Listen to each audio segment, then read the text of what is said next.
லெக்ஸ்போர்ட் நேயர்களுக்கு வணக்கம். நேத்து சாம்பியன்ஸ் லீக் ஃபைனல் இந்தியா கலக்கி எடுத்திருக்காங்கன்னு சொல்லணும். ரொம்ப ஸ்ட்ரெயிட் ஃபார்வர்ட் ஒரு வின் பண்ணிருக்காங்க. நிறைய பேர் கொண்டாட ஆரம்பிச்சிட்டாங்க. சில பேருக்கு கொஞ்சம் நெருடல் இருக்கு அதை கொண்டாடுறதுல. அதை பத்தி நம்ம டீட்டெயிலா பேசுவோம். அதுக்கு முன்னாடி நம்ம வந்து இந்த டாஸ்ல இருந்து ஆரம்பிச்சிருவோம். நம்ம கூட நிவாஸ் வந்து இணைஞ்சிருக்கிறாரு. வணக்கம், நன்றி நிவாஸ் இணைந்ததுக்கு. சோ இப்போ வந்து டாஸ் வந்து ரொம்ப இம்பார்ட்டன்டான ஃபேக்டர் கிரிக்கெட்டை பொறுத்த வரைக்கும். அதுவும் வந்து இப்போ நம்ம ஆஸ்திரேலியாவா இருக்கட்டும், நியூசிலாந்து இருக்கட்டும், அவங்கதான் டாஸை வின் பண்றாங்க. அப்ப அந்த ஒரு மேஜர் அட்வான்டேஜ் அவங்களுக்கு கிடைக்குது இல்ல. ஆனா ரெண்டு டீமுமே வந்து ஃபர்ஸ்ட் பேட்டிங் சூஸ் பண்றாங்க. அவங்களால வந்து ஒரு 270, 300 அந்த ரேஞ்சுக்கு கூட வர முடியல. ரொம்ப ரொம்ப சொற்பமான எங்க ரன்களுக்கு எடுக்கிறாங்க. அதை வந்து இந்தியா ஈஸியா சேஸ் பண்றாங்க. அப்போ இதுக்கு முன்னாடி நடந்த மேட்ச்ல இருந்து நியூசிலாந்து வந்து ஒரு லெசன் லேர்ன் பண்ணல அப்படின்னு நம்ம எடுத்துக்கலாமா? இல்ல, நம்மளே வந்து ப்ரிவியூல என்ன சொல்லியிருந்தோம்னா, ஃபைனல்ல வந்து பேட் ஃபர்ஸ்ட் பண்றது ஒரு நல்ல விஷயமா இருக்கும் அப்படின்னு சொல்லியிருந்தோம். காரணம் வந்து ஸ்கோர் போர்டு ப்ரெஷர் போடலாம் அப்படின்னு. இப்ப இதே விஷயமே வந்து இதே மேட்சே வந்து நியூசிலாந்து டாஸ் ஜெயிச்சு பேட்டிங் ஃபர்ஸ்ட் செஞ்சு ஒரு 275, 280ன்னு எடுத்திருந்தாங்கன்னா கதையே வேற. இந்தியாவுக்கு ரொம்ப கஷ்டமா போயிருந்திருக்கும் அந்த செகண்ட் இன்னிங்ஸ்ல சேஸ் பண்றதுக்கு. ஏன்னா இதையே நம்ம வந்து 49வது ஓவர்ல தான் நம்ம சேஸ் பண்ணி முடிச்சோம் இந்த 250வே. அப்ப ஒரு 275, 218 வந்திருந்தா ரொம்பவே கஷ்டமா இருந்திருக்கும். அது ஒரு பக்கம். இன்னொரு பக்கம் வந்து இந்த கிரவுண்டோடைய ஒரு தன்மையே எப்படி இருந்திருக்குன்னா, சேஸ் பண்ற டீமுக்கு கொஞ்சம் ஈஸியா இருக்கு. துபாயில வந்து செகண்ட் இன்னிங்ஸ்ல இதுக்கு முன்னாடி உள்ள மேட்சஸ்ல டியூ வந்ததா சொல்றாங்க. ஆனா இந்த சாம்பியன்ஸ் ட்ரோஃபில டியூ பெருசா வரல செகண்ட் இன்னிங்ஸ்ல. அப்படி இருந்துமே செகண்ட் இன்னிங்ஸ்ல பேட்டிங் ஆட கொஞ்சம் ஈஸியா இருக்கு அப்படின்றத நம்ம பாக்குறோம். ஸ்டாட்டிஸ்டிக்ஸ் வைஸ் பார்த்தா செகண்ட் இன்னிங்ஸ் பேட்டிங் ஆட ஈஸியா இருக்கு. ஆனா ஃபைனல்ஸ்ல வந்து எப்பயுமே ஃபர்ஸ்ட் இன்னிங்ஸ் பேட்டிங் ஆடுறது ஒரு பெட்டரான ஒரு டெசிஷனா தான் இருந்திருக்கும். என்ன ஒரே ஒரு பிரச்சனை அப்படின்னா, ஆஸ்திரேலியாவும் சரி நியூசிலாண்டும் சரி இந்தியாவுடைய அந்த ஸ்பின்னர்ஸை எதிர்கொள்ள முடியாம ஒரு கம்மியான ஸ்கோருக்கு அவுட் ஆயிட்டாங்க. அவங்க ஒரு நல்ல ஸ்கோர் எடுத்திருந்தாங்க அப்படின்னா அவங்க ஃபர்ஸ்ட் பேட்டிங் பண்ண அந்த டெசிஷன் வந்து கரெக்டா அமைஞ்சிருக்கும் அப்படின்னு நான் நினைக்கிறேன். சோ இப்போ வேர்ல்டு கப் ஃபைனல்ல பாத்தீங்கன்னா ஒரு இந்தியா ஆஸ்திரேலியா மேட்ச்ல நல்ல ஞாபகம் இருக்கு. அந்த டாஸ்லயே அவங்க வந்து ஒரு டாமினேட் பண்ணாங்க. டாஸ் ஜெயிச்சு ஒரு ஒரு எது நடக்காதுன்னு நினைச்சோமோ அதை எடுத்து வந்து ஆஸ்திரேலியா வந்து வின் பண்ணி கொடுக்குறாங்க அந்த வேர்ல்டு கப் ஃபைனல். ஏன்னா அது வரைக்கும் இந்தியா வந்து ஒரு மேட்ச்ல கூட தோக்காம கடைசி ஃபைனல்ல தான் போய் தோக்குறாங்க. அப்போ இந்த டாஸ் வந்து அவ்வளவு மேஜரா இருக்கும்போது நியூசிலாந்து அதை சரியா பயன்படுத்திக்கலையோன்னு தோணுது எனக்கு. ஏன்னா அவங்களோட பிளஸ் அவங்களோட மைனஸ் தெரியும். இந்தியா வந்து இதே கிரவுண்ட்ல தான் நிறைய மேட்சஸ் ஆடிட்டு இருக்காங்கிறது அவங்களுக்கு தெரியும் தானே. அப்ப ஒண்ணு ஃபீல்டிங் நல்லா பண்ணலையா, இல்லைன்னா பேட்டிங் நல்லா பண்ணலையா, என்ன தப்பா நடந்துச்சு? ஏன்னா நம்ம ப்ரெடிக்ஷன்லயே நியூசிலாந்து இந்தியா தான் வின்னர்ஸ் ஆகிறதுக்கு வாய்ப்பு இருக்குன்னு சொன்னோம். அப்போ பொட்டன்ஷியல் டீம்ஸ் தான் வந்திருக்காங்க. ஆனாலும் ரொம்ப க்ளோசஸ்ட் மேட்சாவும் இல்ல. இது என்னதான் நடந்துச்சு? இல்ல, ஒரு விஷயம் என்ன அப்படின்னா, மேட்ச் வந்து 49வது ஓவர்ல தான் முடிஞ்சிச்சு. அப்ப நம்ம இதுக்கு முன்னாடி விளையாண்ட மேட்சஸை விட இது கொஞ்சம் க்ளோசரா போயிருக்கு அப்படின்றத நம்ம சொல்றோம். அப்படி இருந்துமே எங்கேயுமே வந்து நியூசிலாந்து ஜெயிக்கிற மாதிரியான ஒரு சுச்சுவேஷனே அந்த செகண்ட் இன்னிங்ஸ் ஃபுல்லா வரல அப்படின்றதான் நம்ம பார்த்தோம் நேத்திக்கு. நீங்க சொன்ன அந்த உதாரணமும் ஒரு நல்ல உதாரணம். இந்தியா ஆஸ்திரேலியா மேட்ச் அந்த வேர்ல்ட் கப் ஃபைனலும் அதுல அவங்க டாஸ் ஜெயிச்சாங்க, சேஸ் பண்றோம்னு சொன்னாங்க ஆஸ்திரேலியா. அந்த பிட்ச்ல வந்து ஃபர்ஸ்ட் பேட்டிங் ஆடுறதுதான் வந்து எக்ஸ்பர்ட்ஸ் எல்லாம் கரெக்ட்னு சொல்லிட்டு இருந்தாங்க. ஆனா நம்மளை கம்ப்ளீட்டா அவங்க டாமினேட் பண்ணாங்க அந்த மேட்ச்ல. நம்மளால ஃபர்ஸ்ட் பேட்டிங் சரியா ஆட முடியலன்றத பார்த்தோம். இப்போ இந்த பிட்ச் கண்டிஷன்ஸ் அதெல்லாம் வந்து ஒரு ஒரு 20 to 30% தான் அந்த ரிசல்ட்டை வந்து பாதிக்கிற ஒரு விஷயமா இருக்கும். அந்த மேட்ச்லயே நீங்க பாத்தீங்கன்னா பிச்சு கஷ்டமா தான் இருந்துச்சு. ஆனா அதையும் தாண்டி பேட் கமின்ஸ் அற்புதமா பவுலிங் போட்டாரு. அதே மாதிரி ஆடம் சாம்பா அந்த மிடில் ஓவர்ஸ்ல அற்புதமா பவுலிங் போட்டாரு அந்த ஆஸ்திரேலியா ஃபைனல்ஸ்ல. ஆனா நம்ம இந்த மேட்ச்ல பாத்தீங்க அப்படின்னா இதே மாதிரிதான் நியூசிலாந்து டாஸ் ஜெயிச்சாங்க.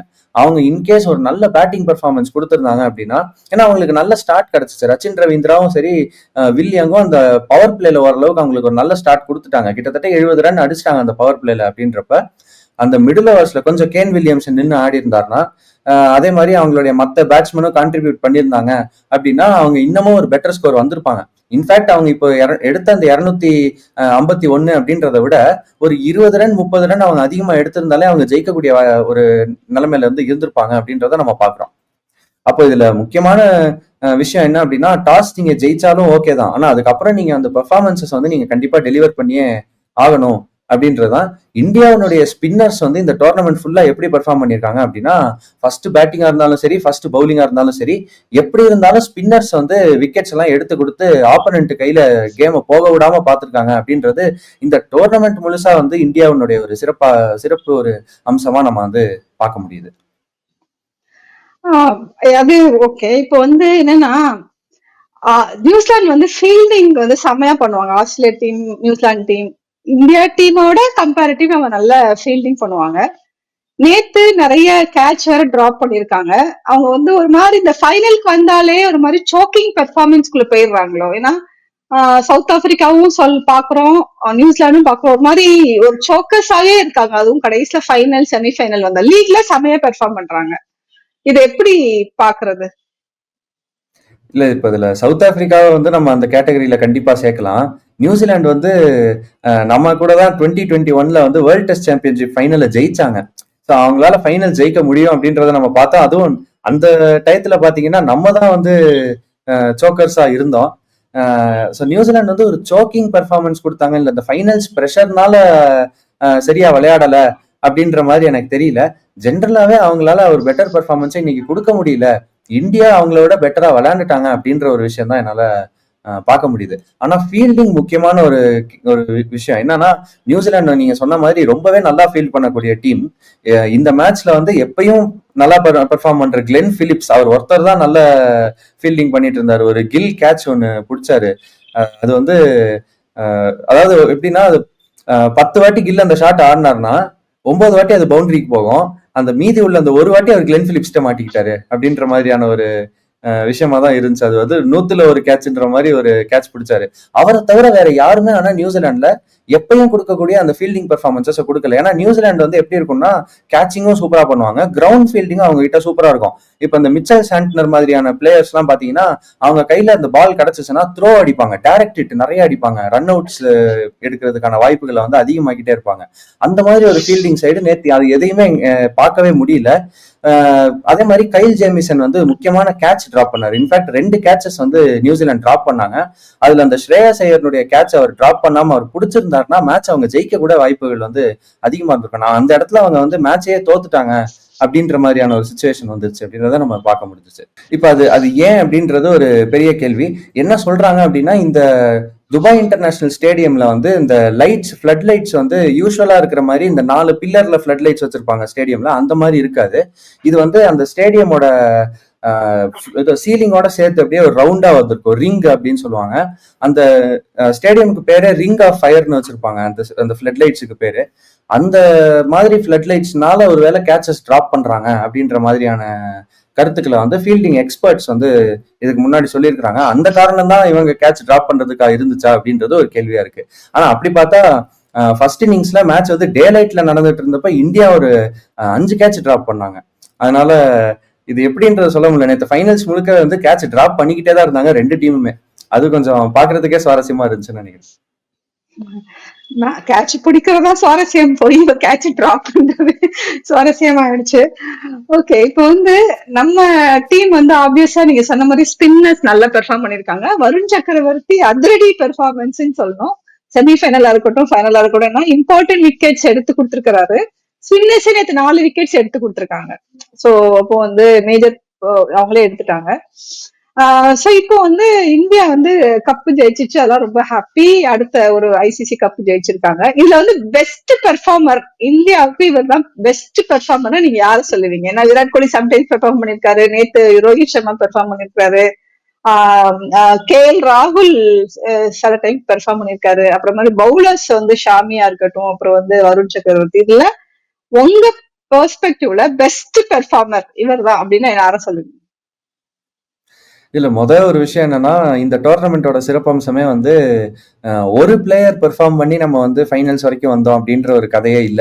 இதுக்கு முன்னாடிலாம் அந்த மாதிரிலாம் நிறைய நடந்திருக்கு. நீங்க 2016 T20 வேர்ல்ட் கப் இல்ல 2014 T20 வேர்ல்ட் கப் பாத்தீங்கன்னா வேற யாருமே பேட்டிங்ல ரன்னே அடிச்சிருக்க மாட்டாங்க. விராட் கோலி மட்டுமே அடிச்சு டீமை வந்து செமிஃபைனல்ஸ் வரைக்கும் எல்லாம் கொண்டு வந்திருக்காரு.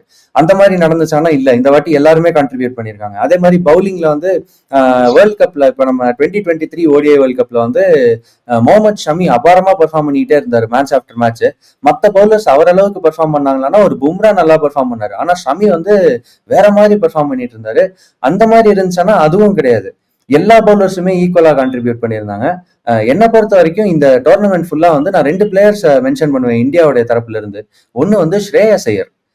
ஸ்ரேயஸ் ஐயர் ஏன் நான் சொல்றேன்னா, கன்சிஸ்டன்டா மேட்ச் ஆஃப்டர் மேட்ச் வந்து அந்த மிடில் ஓவர்ஸ்ல, ஏன்னா எல்லா டீமுமே அந்த 10ல இருந்து 40 அந்த மிடில் ஓவர்ஸ் அந்த இடத்துல தான் ஸ்ட்ரகிள் பண்ணியிருக்காங்க. ரொம்ப முக்கியமா பார்த்தா அந்த 15 to 35ன்ற அந்த ஒரு ஓவர்ஸ் 15th ஓவர்ல இருந்து 35வது ஓவர் அந்த டைம் வந்து பேட்டிங் ஆட முடியாம ரன் எடுக்க முடியாம நிறைய டீம் வந்து கஷ்டப்பட்டு இருக்காங்க. அந்த இடத்துல வந்து ஸ்ரேயஸ் ஐயர் ரொம்பவே பெர்ஃபெக்டா பெர்ஃபார்ம் பண்ணியிருக்காரு. இந்த டோர்னமெண்ட் ஃபுல்லா 20-30 ரன் முக்கியமான ரன்ஸை வந்து மேட்ச் ஆஃப்டர் மேட்ச் அடிச்சு கொடுத்துட்டு இருக்காரு. அதை விட ஒண்ணு வந்து என்னன்னா, நம்ம எல்லாரும் சொல்ற விஷயம், ஃபாஸ்ட் பவுலர்ஸ் கிட்ட அவர் ஸ்ட்ரகிள் பண்ணியிருக்காரு. அவருக்கு பவுன்சர் போட்டா ஆட வரலன்னா சொல்லிட்டு இருந்தோம். இந்த டோர்னமெண்ட்ல பவுன்சரும் ஆடி காமிச்சிருக்காரு. ஸோ ஓவராலா வந்து அவருக்கு ஒரு பெட்டர் பெர்ஃபார்மன்ஸ் அவருடைய பாஸ்ட கம்பேர் பண்ணும்போது, அண்ட் இந்த டோர்னமெண்ட்ல வந்து இந்தியா ஜெயிக்கிறதுக்கு மிக முக்கிய காரணமா இருந்ததுல ஸ்ரேயஸ் ஐயர் ஒருத்தர்னு சொல்லலாம். இப்ப பேட்டிங்ல ஸ்ரேயஸ் ஐயர் அப்படின்னா நான் பவுலிங்ல யார சொல்லுவேன் அப்படின்னா, இந்த டோர்னமெண்ட் ஃபுல்லாவே வந்து கன்சிஸ்டன்டா நமக்கு வந்து பெர்ஃபார்ம் பண்ணி கொடுத்துட்டு இருக்கிறது அக்ஷர் பட்டேல். அந்த மிடில் ஓவர்ஸ்ல வந்து அக்ஷர் பட்டேல் கன்சிஸ்டன்டா பெர்ஃபார்ம் பண்ணிட்டு இருக்காரு. எல்லா ஸ்பின்னர்ஸுமே நல்லா பெர்ஃபார்ம் பண்ணாலும் எல்லா மேட்ச்லயுமே வந்து அந்த ஒரு வைட்டல் ஓவர்ஸ் போட்டு அப்பப்போ முக்கியமான பேட்ஸ்மேனை வந்து அவுட்டும் எடுத்துட்டு இருக்காருன்றத நம்ம பாக்குறோம். அவர் பேட்டிங்லயுமே நல்லா பெர்ஃபார்ம் பண்ணிட்டு இருக்காரு. ஒரே ஒரு சின்ன வருத்தம் என்னன்னா, பேட்டிங்ல அவர் ஒரு 20 ரன் 25 ரன் எடுக்கிறாரு, அதுக்கப்புறம் அவுட் ஆயிடுறாரு.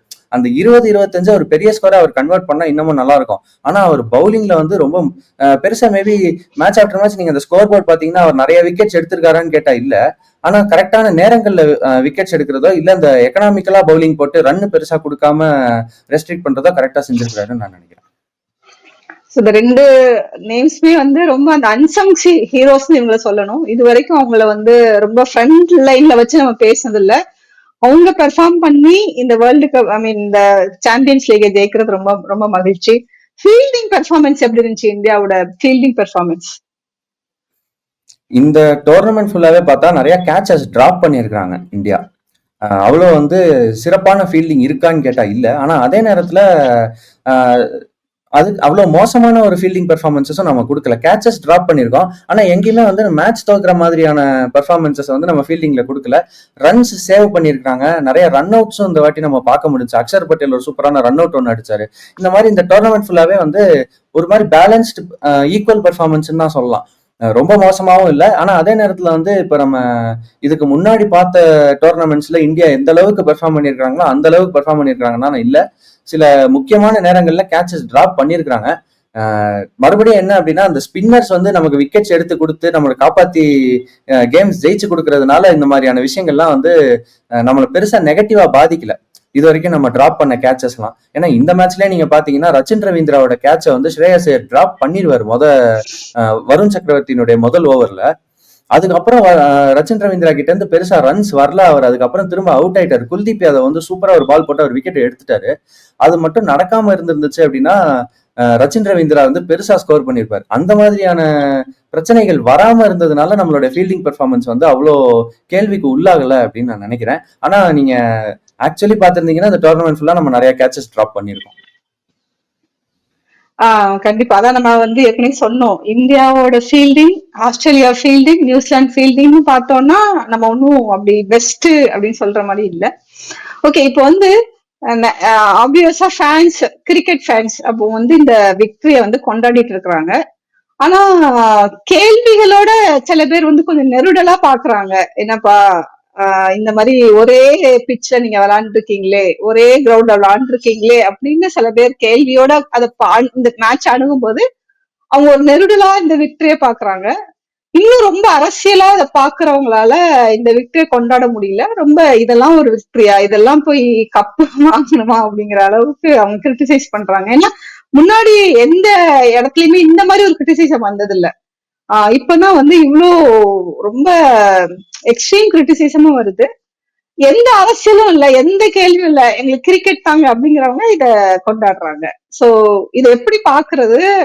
இது இப்போ இந்தியா ஜெயிச்சுமே கொண்டாட முடியாத மனநிலையில இருக்காங்களா மக்கள்? இல்ல இப்ப இதை நம்ம எப்படி பார்க்கலாம்னா, ஃபர்ஸ்ட் வந்து கிரிக்கெட்டா பார்த்தோம்னா பிளேயர்ஸ் வந்து ரொம்பவே அற்புதமா பெர்ஃபார்ம் பண்ணியிருக்காங்க. அப்ப அதை நம்ம வந்து கொண்டாட வேண்டிய ஒரு விஷயமா தான் நான் பாக்குறேன். நம்ம பர்ஃபார்மன்ஸ்ன்னு பார்க்கும்போது துபாய்ன்றது வந்து நம்ம என்னதான் ஒரு மாசமா அங்க விளையாடிட்டு இருந்தாலும் துபாய்ன்றது நமக்கு நம்மளுடைய ஹோம் கிரவுண்ட் கிடையாது. அப்ப வேற ஒரு இடத்துல போய் தான் விளையாண்டுருக்காங்க. அது ஒண்ணு. இன்னொன்னு என்னதான் ஹோம் கிரவுண்டா இருந்தாலும் இப்ப நம்ம ரீசெண்டா பார்த்தோம் நியூசிலாந்து வந்து இந்தியாவில வந்து 3 மேட்ச் ஜெயிச்சுட்டு போனாங்க டெஸ்ட் மேட்சஸ். ஸோ என்னதான் ஹோம் கிரவுண்டா இருந்தாலும் நம்ம நல்லா விளையாண்டாதான் ஜெயிக்க முடியும் அப்படின்றது இருக்கு. ஸோ ஒரு அளவுக்கு வந்து நம்ம என்ன சொல்லலாம் அப்படின்னா நம்மளோட பிளேயர்ஸோடைய பெர்ஃபார்மன்ஸ்னாலதான் இதை ஜெயிச்சிருக்கோம் அப்படின்றது உண்மை. அதனால அதை நம்ம செலிப்ரேட் பண்றதுல எந்த தவறும் இல்லைன்னு நான் நினைக்கிறேன். அது ஒரு பக்கம். ஆனா இன்னொரு பக்கம் இதனோட அரசியல் வந்து என்ன அப்படின்னா ஐசிசி இதுக்கு முன்னாடி வந்து ஒரு ஊர்ல ஒரு டோர்னமெண்ட் கண்டக்ட் பண்ணும்போது அங்க நான் வந்து விளையாட மாட்டேன்னு ஏதாவது ஒரு டீம் சொன்னாங்கன்னா அவங்களுக்கு என்ன செஞ்சிருக்கிறாங்க அப்படின்ற ஒரு கேள்வி இருக்கு. அப்ப இதுக்கு முன்னாடிலாம் அந்த மாதிரி செஞ்சப்ப என்ன பண்ணிருக்காங்கன்னா அந்த மேட்சையே வந்து ஃபோர்ஃபீட் பண்ண சொல்லியிருப்பாங்க. அதாவது எப்படின்னா ஆஸ்திரேலியா வந்து இதுக்கு முன்னாடி ஒரு மேட்ச் வந்து பாகிஸ்தான்ல விளையாட மாட்டேன் அப்படின்னு சொல்றாங்கன்னு வச்சுப்போம். அந்த மாதிரி ஒரு விஷயம் நடந்திருந்துச்சுன்னா அவங்க என்ன பண்ணிருப்பாங்கன்னா பாகிஸ்தானுக்கு பாயிண்ட் கொடுத்துருப்பாங்க. இப்போ ஒரு ஆஸ்திரேலியா பாகிஸ்தான் மேட்ச்னா பாகிஸ்தானுக்கு பாயிண்ட் கொடுத்துருப்பாங்க. ஹோஸ்ட் டீம் அந்த டீமுக்கு வந்து ஒரு பாயிண்ட் கொடுத்துருப்பாங்க. அந்த மாதிரி பண்ணிருப்பாங்க. எந்த டீம் வந்து விளையாட மாட்டேன்னு சொல்லுதோ அவங்க வந்து ஃபோர்ஃபீட் பண்ணதா கணக்கு, மேட்சுக்கே வராம மேட்சை வந்து இது பண்ணதா கணக்கு. இந்த விஷயத்த வந்து இந்தியாவுக்கு அவங்க செஞ்சிருந்தா நம்மளால இந்த டோர்னமெண்ட்டே விளையாடி இருக்க முடியாது. ஒண்ணு அந்த மாதிரி செஞ்சுக்கலாம். இல்ல இது வந்து சரி ஓகே டோர்னமெண்ட்டுக்கு முன்னாடியே இந்தியா பாகிஸ்தானுக்கு வரமாட்டேன்னு சொல்லிட்டாங்க. அப்போ வந்து இந்தியா இல்லாம இந்த டோர்னமெண்ட்டை ஐசிசி நடத்திருக்கணும். மற்ற டீம்ஸை வச்சு 8வது டீமா மேபி ஸ்ரீலங்கா ஏதாவது ஒரு டீமை வந்து வச்சுட்டு அவங்க வந்து இந்த டோர்னமெண்ட்டை கண்டக்ட் பண்ணியிருக்கணும். அவங்க அதையும் செய்யல. ஐசிசிக்கு இங்க மிகப்பெரிய ஒரு விஷயம் என்ன அப்படின்னா இந்தியா வந்தாதான் அவங்களுக்கு காசு. இப்ப இந்தியா விளையாண்டா மட்டுமே இந்தியன் வியூவர்ஸ் அத்தனை கோடி பேர் வந்து மேட்சை பார்ப்பாங்க. அதுல இருந்தா அவங்களுக்கு வந்து அவ்வளோ ரெவென்யூ வருது. அதனாலதான் அவங்க பிசிசிஐ சொல்றது எல்லாத்தையும் கேட்டுட்டு இருக்கிற ஒரு நிலைமையில இருக்காங்கன்றத நம்ம புரிஞ்சுக்கணும். அப்போ அவங்க இந்த டோர்னமெண்ட்ல இந்தியாவே இல்லாம அவங்க இதை நடத்திருந்தாங்கன்னா பிரச்சனை இல்லை. ஆனா அதை அவங்க நடத்துற நிலைமையிலயும் இல்லை ஐசிசி. அப்போ அவங்க இந்தியாவுக்காக சில சலுகைகளை வந்து செய்ய வேண்டியதா இருக்கு. இந்த இந்திய அரசு வந்து இந்தியாவை பாகிஸ்தான்ல விளையாட விடலன்றதை நம்ம புரிஞ்சுக்க முடியுது. அவங்க சேஃப்டி ரீசன் சொல்றாங்க. ஆனா இந்த டோர்னமெண்ட்ல மத்த மேட்ச் எல்லாமே பாகிஸ்தான்ல தான் நடந்துச்சு. 7 டீம் வந்து பாகிஸ்தான்ல தங்கி இருந்திருக்காங்க. ஐ மீன் பாகிஸ்தானையும் எடுத்துட்டோம் அப்படின்னா ஒரு 6 டீம் வந்து பாகிஸ்தான்லயே தங்கி இருந்திருக்காங்க. எந்த விதமான செக்யூரிட்டி த்ரெட்ஸும் வரல அப்படின்றத நம்ம பாக்குறோம். இந்தியா அங்க போயிருந்தா செக்யூரிட்டி த்ரெட் வந்திருக்கும் அப்படின்றத சொல்றாங்க. அதுக்கு நம்ம வந்து கருத்து சொல்ல முடியாது. வந்திருக்குமா வரலையா அப்படின்றத ஐ மீன் வராதா அப்படின்றத வந்து நம்ம இங்க இருந்து ஒரு இதுவா சொல்ல முடியாது. ஆனா அப்படி பார்த்திருந்தாலும் 6 டீம் அங்க இருக்காங்க. இந்தியா அங்க போய் விளையாண்டுருந்தா இந்தியாவுக்கும் சரி கிரிக்கெட்டுக்கும் சரி ஒரு நல்ல விஷயமா அது அமைஞ்சிருக்கும் அப்படின்றது ஒரு ஃபேனா என்னுடைய பார்வை. ஆனா அதை தாண்டி இதுல ஒரு அரசியல் இருக்கிறதுனால தான் இந்தியா அங்க போய் விளையாடல. அப்போ அவங்க ஐசிசி அடுத்து என்ன செய்யறாங்கன்னா சரி ஓகே உங்களுக்கு மட்டும் தனியா ஒரு கிரவுண்டு கொடுக்குறோம், அதை வந்து நாங்க துபாயில வந்து கொடுக்குறோம் அப்படின்ற மாதிரி சொல்லி அங்க வந்து இந்த டோர்னமெண்ட்டை கண்டக்ட் பண்றாங்க. இதுதான் இது வரைக்கும் நடந்த ஒரு விஷயம். அதனால இந்தியா அவங்களுடைய மேட்சஸ் எல்லாத்தையும் துபாயில வந்து விளையாடுறாங்க அப்படின்றத நம்ம பாக்குறோம். இதுல முக்கியமான விஷயம் என்னன்னா ஐசிசி இந்தியாவை வரவிடாம நீங்க வேணாம், உங்களால இங்க பாகிஸ்தான்ல விளையாட முடியாதுன்னா நீங்க இந்த டோர்னமெண்ட்ல ஆட வேணாம் அப்படின்ற மாதிரி சொல்லியிருக்கணும். அதை அவங்க சொல்லல. அதுக்கு பதிலாக நியூட்ரல் வென்யூன்னு சொல்லி துபாயை கொடுக்குறாங்க. சரி ஓகே அது வரைக்கும் ஓகே. இப்ப துபாயில இந்தியா மேட்ச் ஆட ஆரம்பிச்சிட்டாங்க. எல்லா மேட்சும் துபாயில ஆடுறாங்க, அட்வான்டேஜ் தான், அது ஓகே. ஆனா அப்பயும் அவங்க ஐசிசி இன்னும் பெட்டரா ஒரு விஷயம் என்ன செஞ்சிருக்கலாம்னா அந்த ஷெட்யூலிங்ல வந்து எந்த பிரச்சனையும் இல்லாம தடுத்துருக்கலாம். நம்ம இது ஒரு வாட்டி முன்னாடி பேசியிருக்கோம். ஃப்ரைடே வர வேண்டிய மேட்ச் இவங்க வந்து சண்டே தள்ளுறாங்க. இந்தியா மேட்ச் வந்து சண்டே தான் வரணும் அப்படின்னு சொல்லி தள்ளுறாங்க. அந்த காரணத்தினால என்ன ஆயிருதுன்னா சவுத் ஆப்பிரிக்கா ஆஸ்திரேலியா 2 டீமும் துபாய்க்கு வந்து ஃபிளைட் பிடிச்சி வந்துடுறாங்க. ஏன்னா இந்த 2 டீம்ல ஏதாவது ஒரு டீம் தான் இந்தியாவோட செமிஃபைனல் ஆட போகுதுன்றதுனால எந்த டீம்னு தெரியாம இருக்கு. ஏன்னா அந்த கடைசி மேட்ச் தான் நியூசிலாந்து இந்தியா விளையாடுறாங்க. அதுல ஜெயிக்கிறவங்க இவங்க 2 பேர்ல யாராவது ஒருத்தரோட விளையாடுவாங்கன்ற ஒரு விஷயம் இருக்குன்றதுனால 2 டீமுமே துபாய் வந்துடுறாங்க. அங்க வந்ததுக்கு அப்புறம் அந்த மேட்சை வந்து இந்தியா ஜெயிச்சிருது. ஆஸ்திரேலியாவை தான் அங்க இந்தியா வந்து விளையாட போகுதுன்னு தெரிஞ்சதும் ஆஸ்திரேலியா டீம் வந்து துபாயிலேயே தங்கிடுறாங்க. சவுத் ஆப்பிரிக்கா மறுபடியும் ஊருக்கு, அதாவது இப்ப மறுபடியும் பாகிஸ்தானுக்கு வராங்க செமிஃபைனல் ஆடுறதுக்கு. இந்த விஷயத்த வந்து அவங்க தடுத்திருக்கலாம். இதை அவங்க எப்படி தடுத்திருக்கலாம்னா, இந்தியா மேட்ச் ஃப்ரைடே நடத்திருந்தா அந்த பிரச்சனையே கிடையாது. ஃப்ரைடே மேட்ச் முடிஞ்சிருக்கும், சாட்டர்டே இவங்க மேட்ச் வந்திருக்கும், சவுத் ஆப்பிரிக்கா மேட்ச் வந்திருக்கும், சண்டே வந்து ஆஸ்திரேலியா மேட்ச் வந்திருக்கும். அதை வச்சு டிசைட் பண்ணியிருப்பாங்க. அதுக்கப்புறம் ஒரு டீம் வந்து துபாய்க்கு வந்து விளையாடுற மாதிரி இருந்திருக்கும். அதையும் அவங்க பண்ணல அப்படின்றது ஒரு பெரிய பிரச்சனை தான். இதுல வந்து என்ன அப்படின்னா, ஒரு பக்கம் பிளேயர்ஸ் நல்லா பெர்ஃபார்ம் பண்ணியிருந்தாலும் இந்த மாதிரியான நிறைய பிரச்சனைகள் இந்த டோர்னமெண்ட்ல இருக்கு அப்படின்றத நம்மளால வந்து டினையே பண்ண முடியாது அப்படின்றதுதான் என்னுடைய கருத்து. ஸோ இதுல இருந்து என்ன அப்படின்னா, காசு இருக்கு பிசிசிஐ கிட்ட, இந்தியா விளையாண்டா ரெவென்யூ வருமானம் வருது அப்படின்ற ஒரே காரணத்துக்காக இந்தியாவுக்காக அத்தனை சலுகைகளை வந்து ஐசிசி வழங்கியிருக்கிறாங்க அப்படின்றது எல்லாமே உண்மை. அதை வச்சுதான் நம்ம வந்து கொஞ்சம் வருத்தப்படுறோம், இது மாதிரி நடந்திருக்க வேணாம், இது ஒரு பெட்டர் டோர்னமெண்டா இருந்திருக்கலாம் அப்படின்னு. ஆனா பிளேயர்ஸ் நல்லா பெர்ஃபார்ம் பண்ணியிருக்காங்க அப்படின்ற ஒரே ஒரு விஷயம் மட்டும் நம்ம கிரிக்கெட்டோட ஒரு இதுல வந்து நம்மளால சொல்லிக்க முடியுது. மற்றபடி இது கொஞ்சம் ஒரு நெருடலான ஒரு விஷயம் தான். நன்றி நிவாஸ். நம்ம வந்து இந்தியன் கிரிக்கெட் டீமுக்கு ஒரு வாழ்த்துக்கள் சொல்லிக்கலாம். உங்களோட உழைப்பு நம்ம ரசிகர்களுக்காண்டி, நம்ம ஆடியன்ஸ்க்காக எல்லா மேட்சுக்கும் ப்ரிவியூ போஸ்ட் ரிவ்யூ போட்டு ஒரு மிகப்பெரிய வந்து ஒரு கிரிக்கெட் நாலேஜ் நீங்க ஷேர் பண்ணிருக்கீங்க. அதுக்கும் ரொம்ப ரொம்ப நன்றி. கண்டிப்பா நம்ம வந்து இந்த ஐபிஎல் எல்லா மேட்ச்லயும் நம்ம தொடர்ந்து பயணிப்போம். நன்றி. கண்டிப்பா. தேங்க்யூ.